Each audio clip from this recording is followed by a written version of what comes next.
Herat province in eastern Afghanistan experienced the worst of the violence on a fourth day of anti-American protests across the country. Here, police fired their guns to try and disperse the crowds. Friday has now become the deadliest day of protests since Afghan labourers discovered burnt copies of the Quran at the US-run Bagram airbase. The incineration was unintentional, says the US, and a profuse apology has been offered. But it's not been enough. At this mosque in Ghazni province, the imam led chants of death to America. And at the end of prayers, hundreds of men took to the streets. This was a scene repeated in provinces across Afghanistan. In the capital, Kabul, about 200 protesters tried to march to the presidential palace, but they were far outnumbered by police and the Afghan National Army.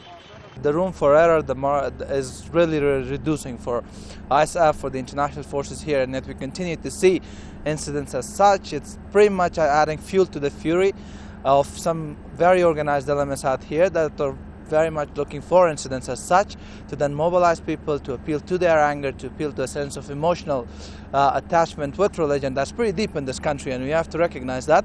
The head of US and NATO forces in Afghanistan visited troops at a base in the east of the country.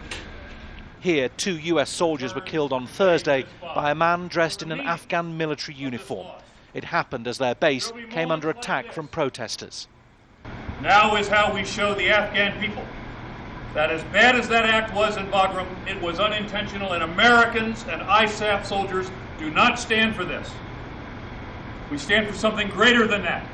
Saturday is the start of the working week in Afghanistan. It's hoped that Friday was when the protests came to a head. Despite a heavy military and police presence in towns, cities and provinces across Afghanistan on Friday, that's not been enough to stop yet more deaths during these anti-American protests. Appeals for calm from Afghan President Hamid Karzai haven't been enough to keep the demonstrators off the streets.